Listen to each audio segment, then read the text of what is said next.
Good afternoon, everyone, and thank you for joining us today at our media advisory this Monday, November the 29th. Time is marching on. I'd like to welcome Michelle Baird, Public Health Services COVID-19 Operations Chief, and Jason Thorne, the Chief Emergency Operations Center Director. And as you know, beginning this week, children as ages 5 to 11 years were able to book and receive their COVID-19 vaccine. So far, this eligibility rollout has been very successful, and over 17% of the child population have attended appointments or have scheduled appointments as of Monday, and through public health and community-run vaccines. So the vaccines or clinics are up and running and available to all of those individuals. Efforts to vaccinate the 5 to 11 age group will continue in partnership with McMaster's Children's Hospital, primary care physicians, and other community partners. So with a focus on family-friendly clinics, there are many convenient ways children can receive COVID-19 vaccine in Hamilton, including the fixed site at Lamberge Mall, at the center at Barton, the mobile pop-up clinics, pharmacy clinics, and family and youth-friendly clinics, and community-based led mobile vaccination clinics for specific populations. So if you need any information regarding the appointments or eligibility for the third booster as well, hamilton.ca/COVID vaccines is the place to go in terms of that eligibility going forward. And we certainly encourage those that are eligible to get their booster shot when their time is ready.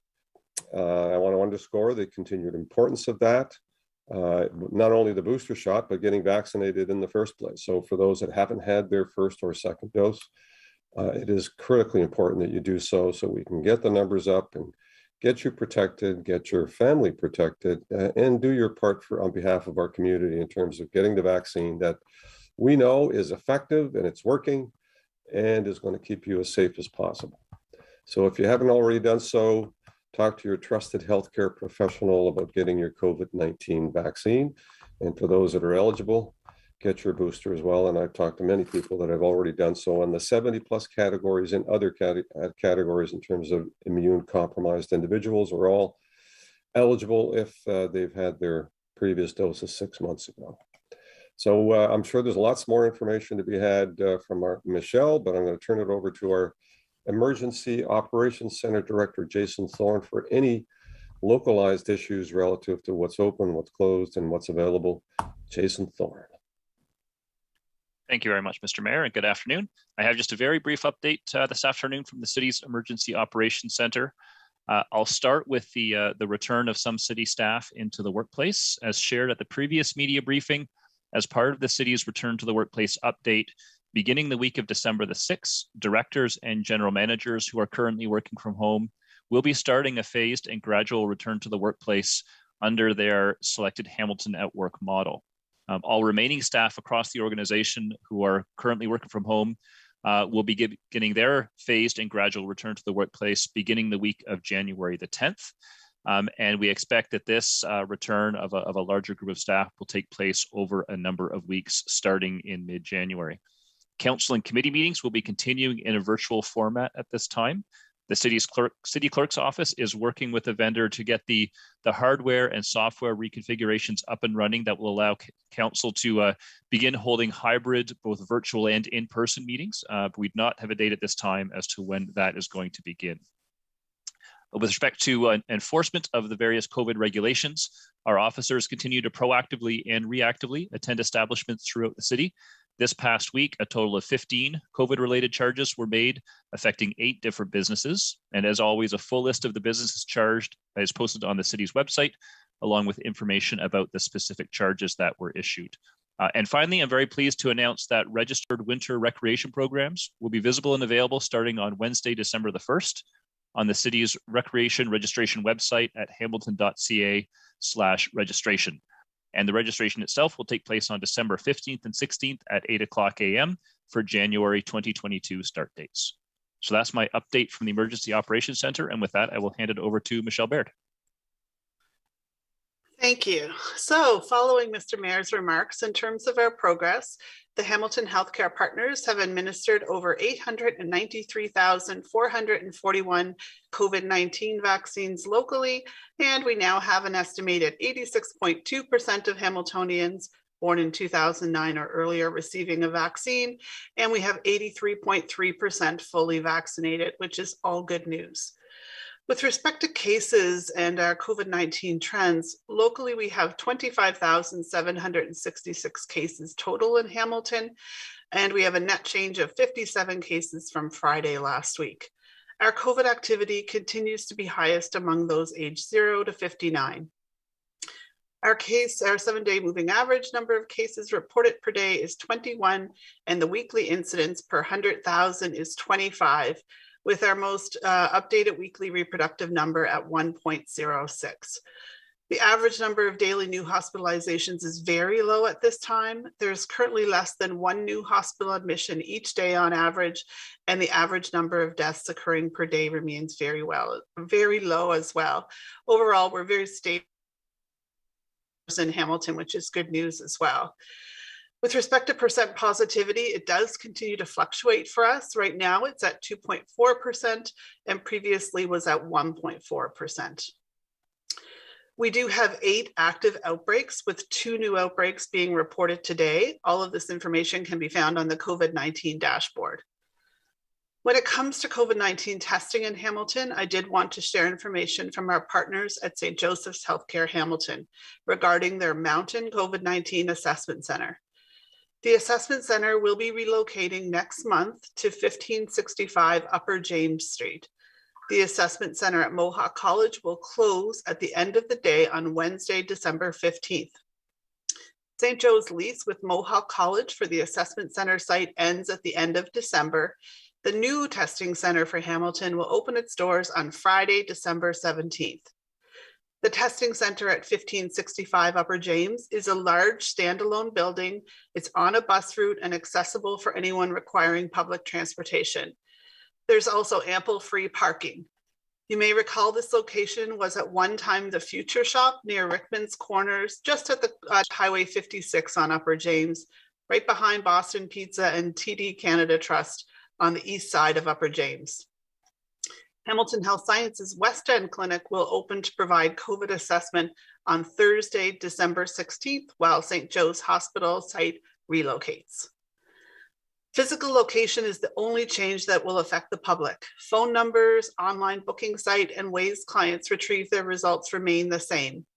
In keeping with the provincial guidelines, I'll just remind you that COVID-19 testing centers do not accept walk-ins. Appointments must be booked in advance. Community members can do that online at www.hamiltoncovidtest.ca. As always, those who do not have access to the online booking can call the hotline at 905-974-9848. As you may have seen, this morning, the Ontario Chief Medical Officer of Health announced that 2 Hamilton residents who recently returned from traveling to South Africa tested positive for COVID-19 and are awaiting results of whole genome sequencing related to the Omicron variant. We are currently awaiting these results from Public Health Ontario Laboratory, and these are expected in the coming days. We are conducting case and contact management, and the 2 individuals and their case contacts are all self-isolating. As we have said since the beginning of COVID-19, Hamilton Public Health Services follows up directly with all individuals diagnosed with COVID-19, as well as their close contacts. But to protect the privacy of the individuals, we will not share any additional information about any case of COVID-19. We are working with the province and Public Health Ontario to monitor COVID-19 variants of concern, including Delta and Omicron in Hamilton. To reduce the transmission of the Omicron variant, we strongly advise individuals who have been in Botswana, Eswatini, Lesotho, Mozambique, Namibia, Nigeria, South Africa, and Zimbabwe within 14 days before arriving in Hamilton, and members of their household to immediately self-isolate from household contacts, even if they are fully vaccinated against COVID-19. Follow federal guidance, and if contacted, follow any additional guidance provided by Hamilton Public Health Services. Get tested for COVID-19 at a Hamilton Assessment Center, regardless of whether the individual has symptoms. Federal guidance at this time is for COVID-19 testing to occur immediately upon arrival to Canada, and then again 8 days after arrival. We understand this information may be of concern for some in our community. If an individual has questions or needs help with this guidance, please contact Hamilton Public Health Services at the COVID-19 hotline, which again is 905-974-9848, or you can email us at phscovid19@hamilton.ca. If you are calling after hours, please leave a voice message with contact information, and public health staff will return the call the following day during our business hours.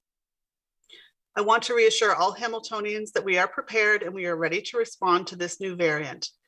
The Ontario COVID-19 Genomic Network is continuing to actively monitor for all potential variants circulating in the province, and it's conducting genomic sequencing on 100% of eligible COVID-19 positive samples. The best way community members can prevent the spread of COVID-19 is to get fully vaccinated and keep your guards up, following the well-established public health measures, which includes wearing a mask, of course, maintaining physical distancing, limiting your close contacts, and staying home if you're feeling unwell. Information regarding COVID-19 vaccine walk-in options for individuals age 12 plus, booking an appointment for those aged 5 to 11, and anyone eligible for third or booster doses can be found at hamilton.ca/getyourvaccine. Hamilton Public Health continues to closely monitor trends in key local public health and health system indicators. We are in constant contact with Public Health Ontario to monitor the developing situation and ensure coordinated, effective, and shared efforts are in place to protect Hamiltonians. It's important for the community to stay calm, and for all levels of government, we will follow the science. At this time in Hamilton and across Ontario, over 99% of all strains of COVID-19 continue to be the Delta variant. And as we know, getting fully vaccinated is our best protection against the Delta variant. We will keep the community updated in the coming days and weeks as we learn more about Omicron. And on that, I'm going to pass it back to you, I think, Mr. Mayor. Thank you very much, Michelle. And thank you, Jason, for all of that information. And we must all be mindful of the role we play in keeping our community healthy and safe. There has been and continues to be a tremendous effort to ensure the health and safety of patrons accessing indoors and outdoor venues. Thank you to everyone that's doing your part. COVID-19 has and continues to be a public health crisis that requires a layered response rooted and driven by the community. So from getting your vaccine to following public health guidelines, supporting local businesses, and being patient as new information emerges, and technologies and processes are put in place to safeguard the progress that we have made. So let's continue to support local businesses who are our friends, family, and neighbors. Do as much as you can to shop local as much as you can over the holiday season. I know we all love Amazon, but there are a lot of local businesses that could use your ongoing support. These are business people that live in our community, that want to continue to thrive and employ people, and your localized support will make a huge difference in their ability to do that. So let's keep going, and let's, as Michelle said, let's be calm. Let's not spend too much time worrying about the new variant. The science will tell us what we need to do, and we are now well practiced in some of the measures that are going to make a difference as we go forward. So this issue is not over, and certainly maintaining some caution and vigilance is going to continue to be important. With all of that, I'll hand it over to Jasmine for some media questions. Jasmine? Great, thank you, Mr. Mayor. We have 5 media joining us today. So as usual, we will start with 2 questions for everyone. The first question will go to Bobby from CBC Hamilton. Thank you very much. I hope everyone's having a good day today and enjoyed their weekend. My questions are for Michelle. My first question is, are these the only cases detected, the only potential Omicron cases detected so far? And what is public health doing to try and find more of these potential cases? Thanks, Bobby. So to date, these are the only 2 COVID-19 cases that we are aware of in Hamilton that had a travel to any of the indicated areas. So we're following up with these 2 individuals as we do with COVID-19 cases overall. To date, we have no information that any of our other COVID-19 cases had traveled to the indicated areas. So at this point, nothing further outside of these 2 COVID cases are we aware of.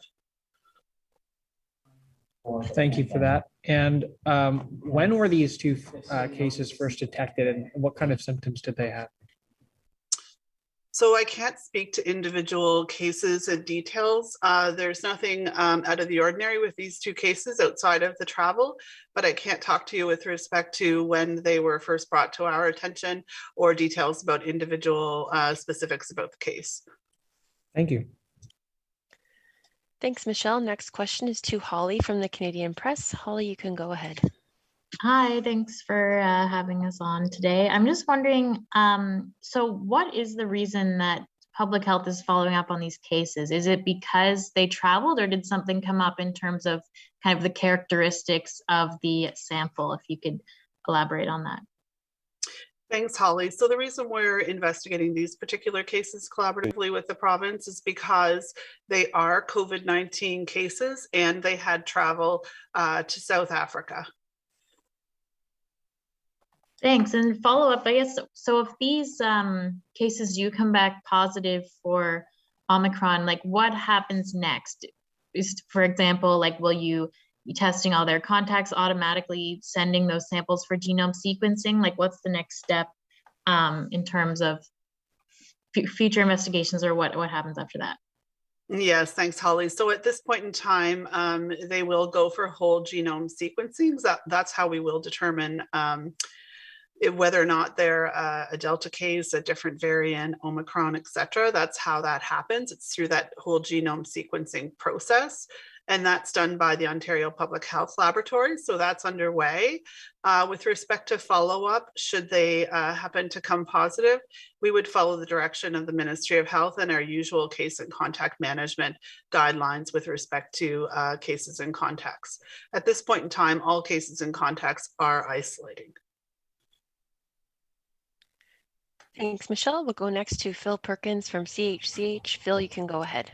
Hi, there's for Michelle. So just to confirm, these 2 people, they're being investigated because they tested positive for Omicron or because they went to South Africa? Yes, thanks, Phil. So just to be clear, so the 2 individuals tested positive for COVID-19. We don't know yet what variant they are, if any, and they did travel to South Africa. So right now, they're being investigated because they were COVID-19 positive and they had a travel history. Okay. And so is this out of the jurisdiction of Hamilton that everyone on their plane should also be contacted, or is that something that Canada Health takes care of? So that's not something that happens with Hamilton Public Health. That would be at the provincial or federal level. Cool. Great. Thank you, Michelle. We'll go next to Joanna from the Hamilton Spectator. Joanna, you can go ahead. Hey, thanks so much. I was looking to find out, Michelle, with the closing of the assessment centers, how does that change testing capacity in Hamilton? And can you talk about the decision to close testing centers at the same time that there is, a new variant that's causing quite a bit of concern? Thanks, Joanna. So there's no change with respect to capacity for testing. The capacity remains the same. With respect to testing and a possible new variant, right now there is capacity within the Hamilton testing and assessment centers. There's ability for individuals to get testing the same day if they need to do that. And so at this point, we don't have concerns on the testing front from a capacity perspective. Thanks so much. And I think my next question would be for you too, Michelle. The mayor said that 17% of kids age 5 to 11 have had their first shot. In Ontario, it's 6.4%, according to Dr. Moore today. Do you know, are these comparable metrics? Like, why are we so far ahead? Like, is there something we've done? And what does that mean? Thanks, Joanna. Just to clarify, I think what the mayor might have said is that they've either had their first shot or they're booked to get their first shot, which is correct. So the way our booking system works is it's working on a 14-day rotating cycle. So every day additional appointments are included.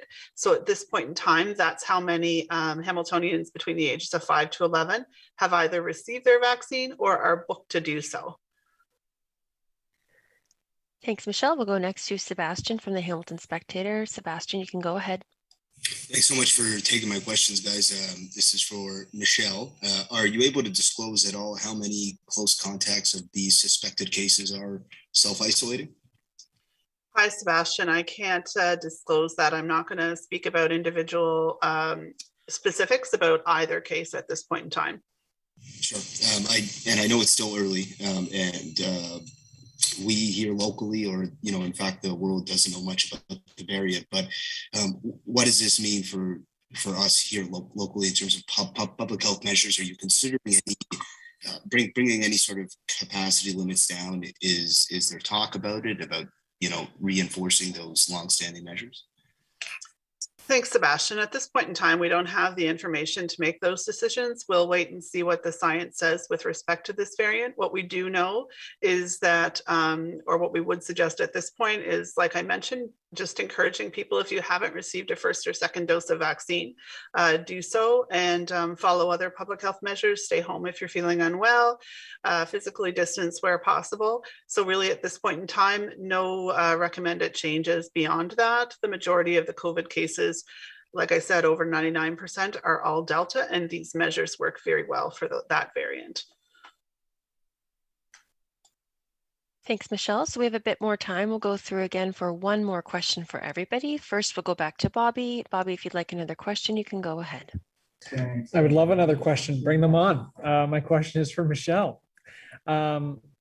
So you're saying that you want to protect the privacy of these two cases, and I think everyone can understand that and empathize. But asking when these cases were first detected, what kind of symptoms they had, how many close contacts are isolating. That to me is not, that wouldn't affect their privacy. That wouldn't expose who they are. So I think that's in the public interest for people to know. So can you tell us when these cases were first detected, what symptoms they had, how many close contacts are isolating right now? Hi, Bobby. Unfortunately, I can't speak to specifics such as that. There is potential that it would breach privacy for those individuals impacted. What I can say to you is that there is nothing unusual with respect to symptoms for these individuals at this point in time, and that the cases and contacts were managed according to usual process, and they are in isolation, and anyone who is a contact would have certainly been notified already. Great, thanks, Michelle. We'll go next to Holly. Holly, if you'd like another question, you can go ahead. Do we only get one, or can we do two? We'll go for one for now, please. Okay. Well, I'm just wondering, I know this might be kind of difficult to answer, but I'm wondering if you can shed any light on what you might expect to come back from the genome sequencing, because, is it a case where the Omicron variant is so widespread in South Africa right now that it's likely they will come back positive? Like, what are you expecting at this point?